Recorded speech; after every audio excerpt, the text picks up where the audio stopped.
నమస్తే welcome to Chandu RK news bulletin లో ముందుగా హెడ్లైన్స్ లక్షల ఎకరాల్లో పంటలు ఎండుతున్నాయి ముఖ్యమంత్రివి చాతకాని మాటలు రేవంత్ పై బీఆర్ఎస్ వర్కింగ్ ప్రెసిడెంట్ కేటీఆర్ విమర్శలు జోగులాంబ గద్వాల జిల్లా కలెక్టర్ కార్యాలయం ముందు ఆశా వర్కర్స్ నిరసన కనీస వేతనం 18,000గా నిర్ణయించాలని డిమాండ్ ప్రభుత్వ పాఠశాలలకు విద్యార్థులను దూరం చేసిన గత ప్రభుత్వం జీవో 117 ప్రభుత్వ స్కూళ్లలో సంస్కరణలు చేపట్టనున్న మంత్రి లోకేష్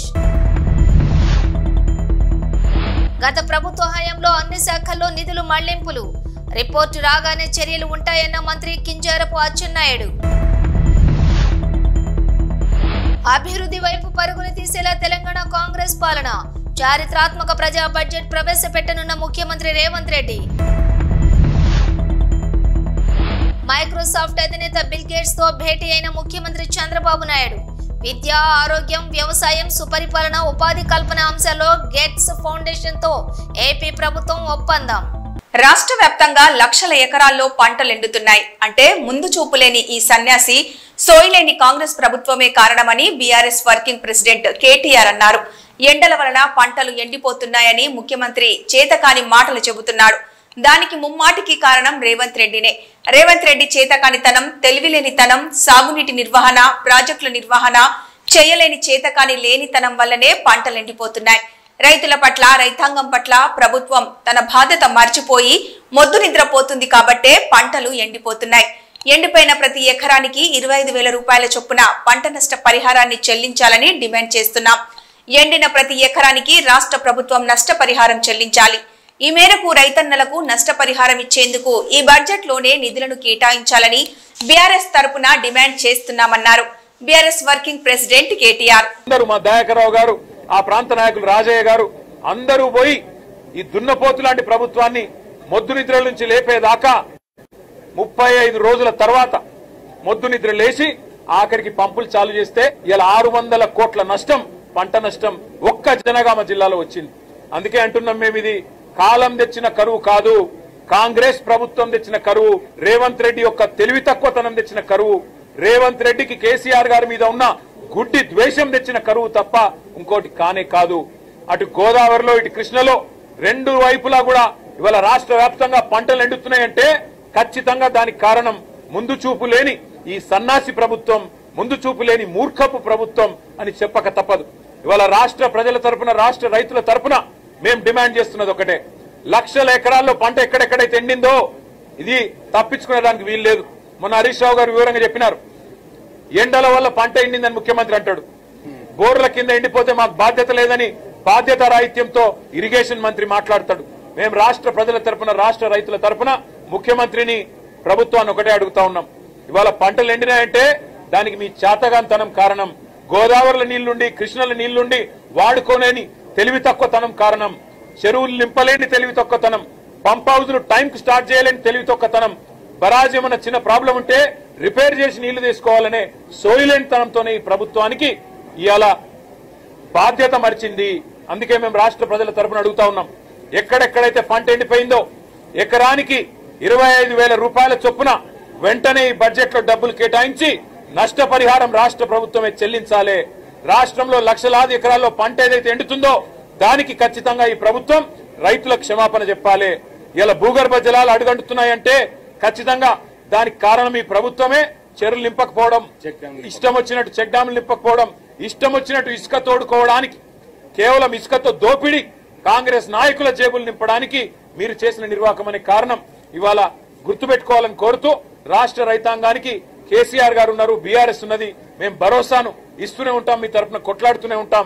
ఎక్కడెక్కడైతే పంటలు ఎండుతున్నాయో ఆయా ప్రాంతాల్లో పర్యటించి రైతుల్లో మనోధైర్యాన్ని నింపడానికి మేము ప్రయత్నం చేస్తూనే ఉంటామని చెప్పి కూడా తెలియజేస్తూ, రాష్ట్ర ప్రభుత్వం వెంటనే ఎకరానికి 25,000 రూపాయల నష్టపరిహారం ప్రకటించాలి, ప్రాయశ్చిత్తం చేసుకోవాలి, క్షమాపణ చెప్పాలని చెప్పి కూడా రాష్ట్ర రైతాంగానికి మేము డిమాండ్ చేస్తాం. Thank you.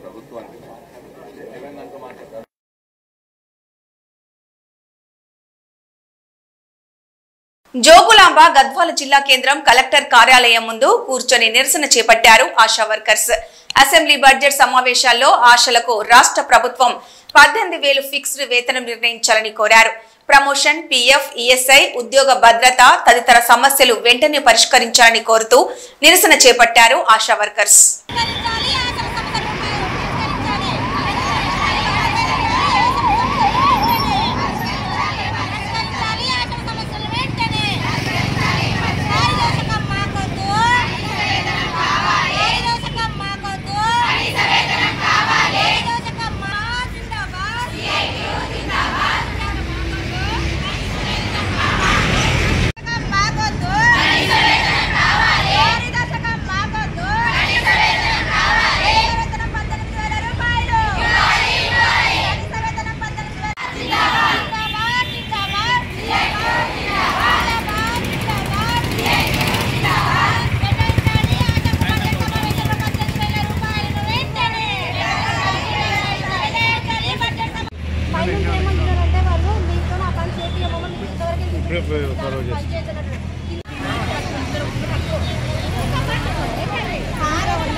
జీవో 117 తీసుకొచ్చిన జగన్ ప్రభుత్వ పాఠశాలలకు విద్యార్థులను దూరం చేశాడని ఆరోపించారు మంత్రి. మేము సంస్కరణలు ప్రారంభించాం అని చెప్పారు నారా లోకేష్. ఈ రోజు 2014 నుంచి 24 వరకు ఒకసారి కంపేర్ చేస్తే అధ్యక్ష, 5వ తరగతి పిల్లలు 2వ తరగతి తెలుగు చదవడానికి ఇబ్బంది పడుతున్న విషయం వాస్తవ అధ్యక్ష. 2014 57% మంది పిల్లలు చదవగలితే అది 37.5% పడిపోయింది అధ్యక్ష. ఇది నేను చెప్తాం కాదు, ఏసర్ రిపోర్ట్ 2024 చెప్పింది. ఇంకో పక్కన 8వ తరగతి పిల్లలు 2వ తరగతి తెలుగు చదవగలుగుతారా అంటే 2014లో సుమారుగా 80% ఉంటే 2024 వచ్చి గల 53%కి పడిపోయింది. అంతేకాకుండా 85% మంది పిల్లలు 3వ తరగతి పిల్లలు కనీసం 2వ తరగతి టెక్స్ట్ బుక్ చదవలేకపోతున్నారు. 63% అంటే 5వ తరగతి పిల్లల్లో చూస్తే 63% మంది బేసిక్ రీడింగ్ చేయలేకపోతున్నారు. 8వ తరగతి పిల్లలు చూస్తే కనీసం 50% మంది ఫ్లూయెంట్ గా మాట్లాడలేకపోతున్నారు. 3వ తరగతి పిల్లలు చూస్తే అధ్యక్ష 60% మంది బేసిక్ సబ్ట్రాక్షన్ చేయలేకపోతున్నారు. 8వ తరగతి పిల్లలు చూస్తే 55% మంది బేసిక్ డివిజన్ కూడా చేయలేకపోతున్నారు అధ్యక్ష.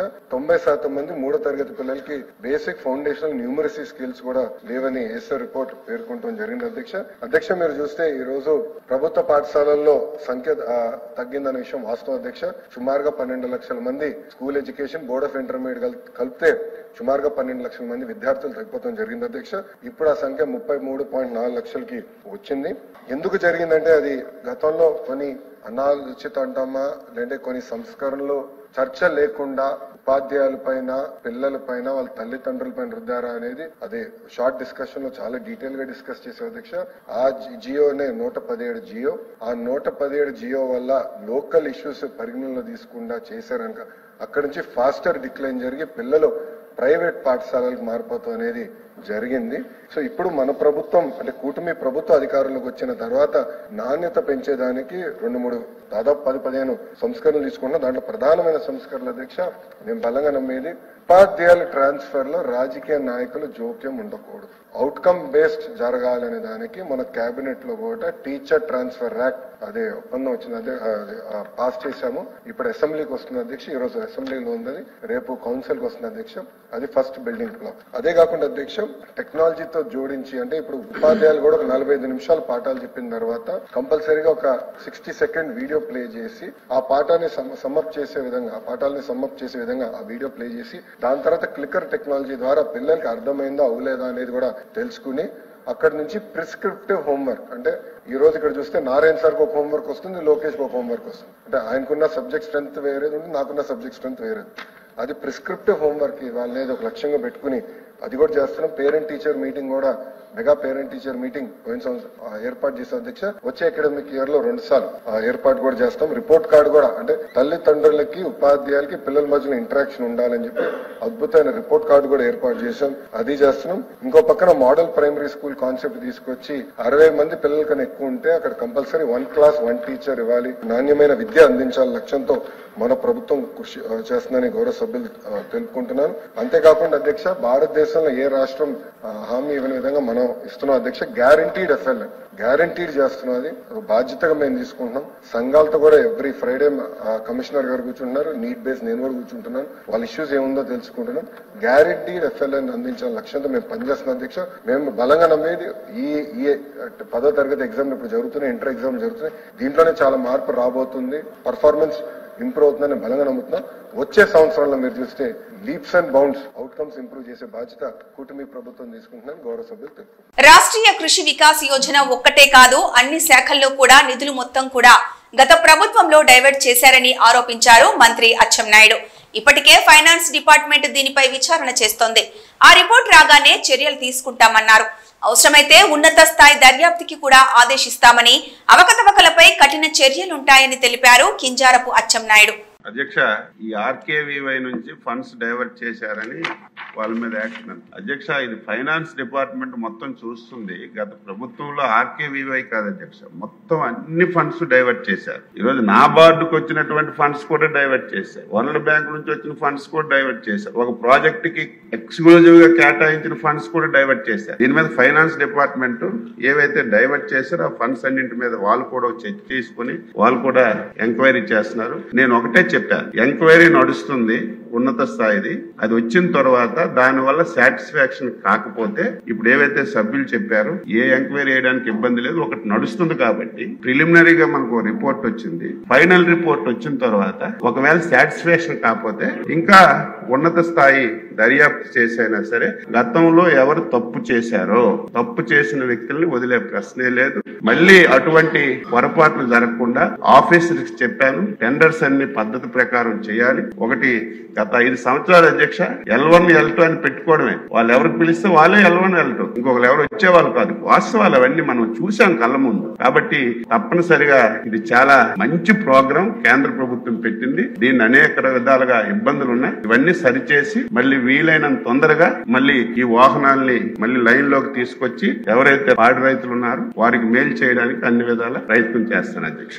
ఒక దశాబ్దం చీకటి తర్వాత ప్రజల కాంగ్రెస్ ప్రభుత్వం గత 15 నెలలుగా రాష్ట్రాన్ని స్థిరత్వం, పునరుద్ధరణ, వృద్ధి, శ్రేయస్సు మరియు అన్నింటికంటే ముఖ్యంగా వాగ్దానాలను నిలబెట్టుకునే ప్రజాస్వామ్య విలువలు మరియు నీతితో తిరిగి తీసుకురావడానికి తీవ్రంగా కృషి చేస్తోందని తెలంగాణ ముఖ్యమంత్రి రేవంత్ రెడ్డి అన్నారు.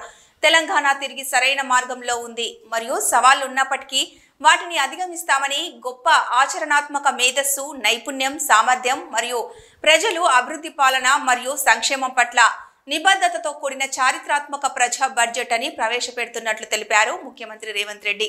AP CM Nara Chandrababu Naidu Microsoft అధినేత బిల్ గేట్స్ తో భేటీ అయ్యారు. ఈ సందర్భంగా విద్య, ఆరోగ్యం, వ్యవసాయం, సుపరిపాలన, ఉపాధి కల్పన అంశాల్లో గేట్స్ ఫౌండేషన్ తో ఏపీ ప్రభుత్వం ఒప్పందం చేసుకుంది. ఆరోగ్యం, వ్యవసాయ రంగాల్లో ఎక్కువ సహకారం అందిస్తామని బిల్ గేట్స్ భరోసా ఇచ్చారని సీఎం చంద్రబాబు తెలిపారు. త్వరలోనే బిల్ గేట్స్ ఏపీలో పర్యటిస్తారని సీఎం వెల్లడించారు.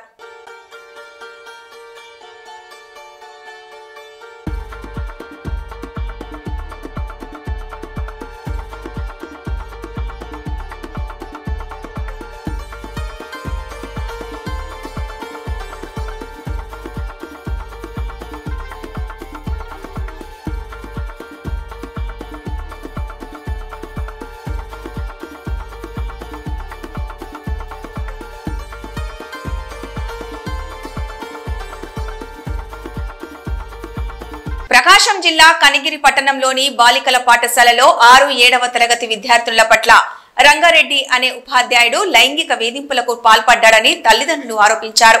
దాదాపు 6 మంది పిల్లల పట్ల అసభ్యంగా ప్రవర్తించాడని, ఇంట్లో చెప్తే కొడతానని ఆ ఉపాధ్యాయుడు పిల్లలను బెదిరించడంతో ఘటన ఆలస్యంగా వెలుగులోకి వచ్చింది.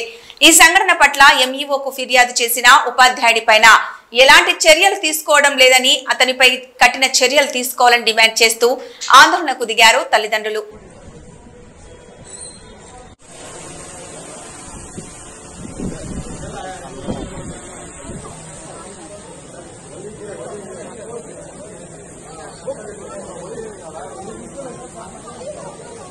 బాలుకరత పాఠశాలలో అక్కడ విద్యార్థులు చెప్పే రంగారెడ్డి అనే టీచరు బాలికలతో అసభ్యంగా ప్రవర్తిస్తూ లైంగిక వేధింపులు గురి చేస్తున్నారని చెప్పి ఆ చిన్న పిల్లలు భయపడుతూ వాళ్ళ తల్లిదండ్రులకు చెప్పడంతో కోపోతులైన తల్లిదండ్రులు ఈరోజు వాళ్ళ బంధువులందరికీ చెప్పుకొని అందరినీ తీసుకొని ఈరోజు స్టేషన్కి రావడం జరిగింది కంప్లైంట్ ఇవ్వడానికి.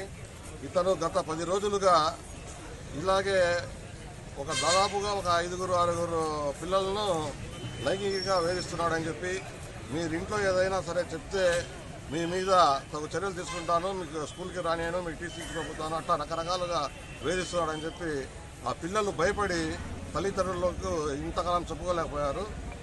ఈరోజు ఇంకా వేధింపులు ఎక్కువ కావడంతో ఈరోజు భయభ్రాంతులైన పిల్లలు వాళ్ళ తల్లిదండ్రులకు చెప్పుకోవడం జరిగింది. దాని మీద తగు చర్యలు, కఠినమైన చర్యలు తీసుకోవాలని, ఇటువంటి కీచక ఉపాధ్యాయుల మీద ప్రభుత్వం ఉక్కు పాదంతో వీళ్ళ మీద శిక్షలు అమలయ్యేటట్టు మంచి సెక్షన్లు పెట్టి కేసులు నమోదు చేయాలని ఈరోజు అన్ని సంఘాల వారు కోరుకుంటున్నారు. కాబట్టి ఈరోజు కర్ణాటక తరహాలో ఏపీ ప్రభుత్వ కాంట్రాక్టుల్లో ఎస్సీ ఎస్టీలకు 24%, ఓబీసీలకు 15% పనులు ఇవ్వాలని కేంద్ర మాజీ మంత్రి, కాంగ్రెస్ పార్టీ సీనియర్ నాయకులు చింతామోహన్ విజ్ఞప్తి చేశారు.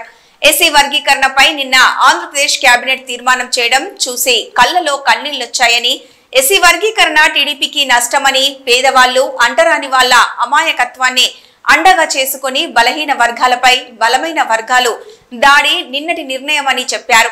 దక్షిణ భారతదేశంలో దళితుల్లో 100లో 90 మంది మాలలు, ఉత్తర భారతదేశంలో దళితుల్లో 90% మాదిగలు ఉన్నారా లేదా చంద్రబాబుకు తెలియదని, ఎస్సీలను వర్గీకరణ చేయడం దేశానికి మంచిది కాదని, దేశ సమైక్యతకు చాలా నష్టమని, రాబో రోజుల్లో దీని ప్రభావం తెలుస్తుందన్నారు.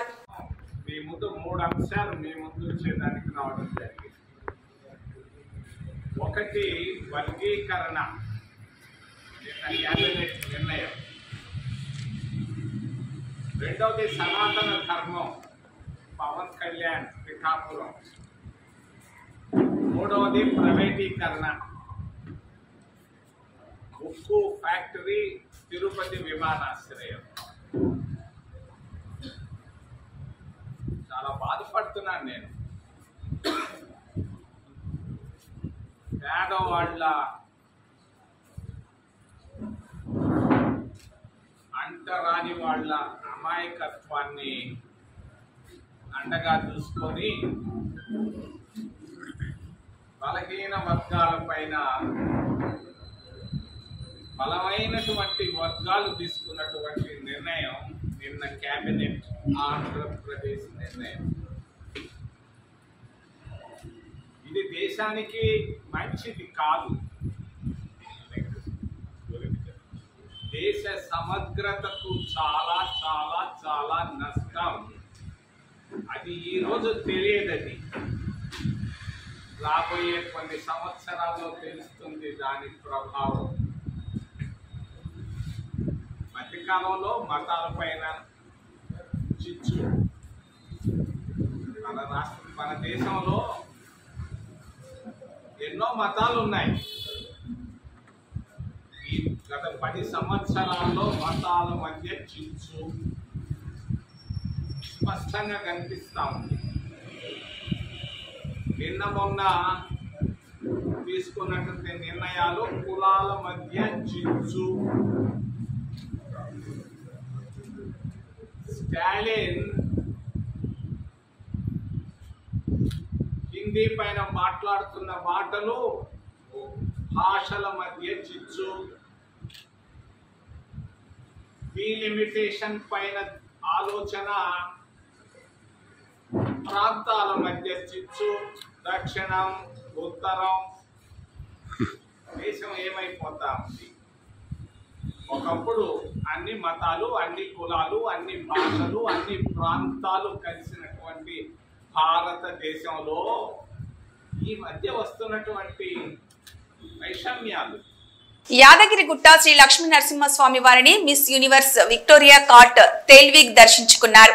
ఈ సందర్భంగా ఆమెకు యాదగిరిగుట్ట ఆలయ ఈవో భాస్కర్ రావు దర్శనం ఏర్పాట్లను పర్యవేక్షించారు. దర్శనం అనంతరం శ్రీ స్వామివారి ఫోటో ప్రసాదాన్ని అందజేశారు.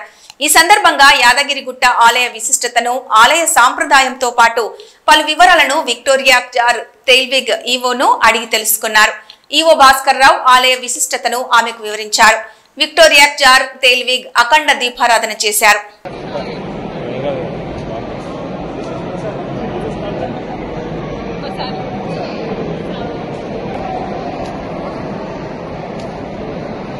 తెలుగు రాష్ట్రాల జలవర ప్రధాయినిగా పేరొందిన నాగార్జున సాగర్ జలాశయం నీరు లేక వేలవేలబోతోంది. తెలుగు ప్రజల ఆర్థిక, వ్యవసాయ, విద్యుత్ ఉత్పత్తి తదితర రంగాలకు ప్రాణం పోసే బహుళార్థ సాధక ప్రాజెక్టు డెడ్ స్టోరేజ్ కు చేరుతుండడం పరిస్థితి ఆందోళనకరంగా మారింది.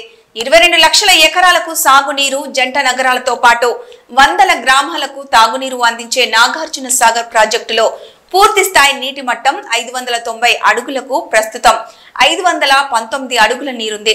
పూర్తి స్థాయి నీటి మట్టం నిల్వ సామర్థ్యం 312 టీఎంసీలకు 148 టీఎంసీల నీరు నిల్వ ఉంది. జలాశయం 510 అడుగుల కనిష్ట నీటి మట్టానికి చేరితే సాగుకు నీటి లభ్యత కష్టంగా మారుతుంది. సాగర్ డ్యాంలో నీరు కనిష్ట నీటి మట్టానికి చేరువవడంతో ఇరు రాష్ట్ర ప్రభుత్వాలు కేఆర్ఎంబీ ఆదేశాల మేరకు వారబంది పద్ధతిలో సాగర్ ఎడమ, కుడి కాలువల ద్వారా పంటలకు నీటిని అందిస్తున్నాయి. నీటి కొరతతో కృష్ణా పట్టే ప్రాంతంలోని ఆయకట్టు పంటల భవితవ్యం ప్రశ్నార్థకంగా మారింది.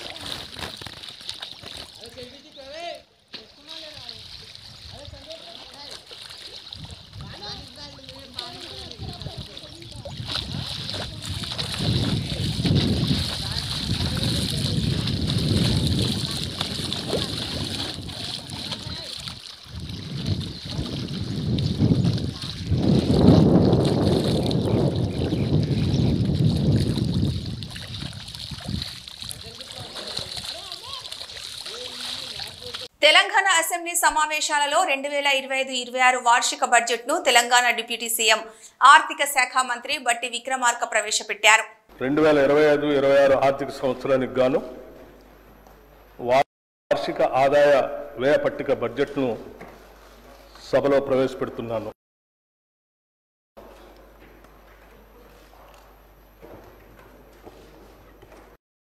గౌరవ అధ్యక్ష, ప్రజా ప్రయోజనాలే ధ్యేయంగా పారదర్శకత మరియు జవాబుదారీతనంతో సాగుతున్న మా ప్రభుత్వం 2025-26 ఆర్థిక సంవత్సరానికి బడ్జెట్ ప్రవేశపెడుతున్నందుకు సంతోషంగా ఉంది. సంక్షేమం, అభివృద్ధిని సమపాలలో రంగరించి జోడు గుర్రాల తరహాలో సుపరిపాలనా రథాన్ని పరుగులు పెట్టించడంలో సఫలీకృతం అయ్యామని రాష్ట్ర ప్రజలకు తెలియజేస్తున్నాను. డాక్టర్ బాబాసాహెబ్ అంబేద్కర్ గారు భారతదేశాన్ని ఒక రాజకీయ, సామాజిక, ఆర్థిక న్యాయం అమలు చేసే పటిష్టమైన ప్రజాస్వామ్య దేశంగా చూడాలని అనుకున్నారు. అందుకే రాజ్యాంగ నైతికతను, కాన్స్టిట్యూషనల్ మొరాలిటీని ఆయన పదే పదే నొక్కి చెప్పారు. రాజ్యాంగ నిర్మాత సూచించిన ఆ నైతిక విలువలనే సరిగ్గా పాటిస్తూ మా ప్రజాపాలన సాగిస్తున్నాం. తెలంగాణ ప్రజలు మమ్మల్ని నమ్మి కట్టబెట్టిన అధికారాన్ని మేము ఎవరి వ్యక్తిగత ప్రయోజనాల కోసం తాకట్టు పెట్టకుండా బులెటిన్ ముగించే ముందు హెడ్లైన్స్ మరొకసారి. లక్షల ఎకరాల్లో పంటలు ఎండుతున్నాయి. ముఖ్యమంత్రివి చాతకాని మాటలు. రేవంత్ పై బీఆర్ఎస్ వర్కింగ్ ప్రెసిడెంట్ కేటీఆర్ విమర్శలు. జోగులాంబ గద్వాల జిల్లా కలెక్టర్ కార్యాలయం ముందు ఆశా వర్కర్స్ నిరసన. కనీస వేతనం 18,000గా నిర్ణయించాలని డిమాండ్. ప్రభుత్వ పాఠశాలలకు విద్యార్థులను దూరం చేసిన గత ప్రభుత్వం జీవో 117. ప్రభుత్వ స్కూళ్లలో సంస్కరణలు చేపట్టనున్న మంత్రి లోకేష్. గత ప్రభుత్వ హయాంలో అన్ని శాఖల్లో నిధులు మళ్లింపులు. రిపోర్టు రాగానే చర్యలు ఉంటాయన్న మంత్రి కింజారపు అచ్చెన్నాయుడు. అభివృద్ధి వైపు పరుగులు తీసేలా తెలంగాణ కాంగ్రెస్ పాలన. చారిత్రాత్మక ప్రజా బడ్జెట్ ప్రవేశపెట్టనున్న ముఖ్యమంత్రి రేవంత్ రెడ్డి. మైక్రోసాఫ్ట్ అధినేత బిల్ గేట్స్ తో భేటీ అయిన ముఖ్యమంత్రి చంద్రబాబు నాయుడు.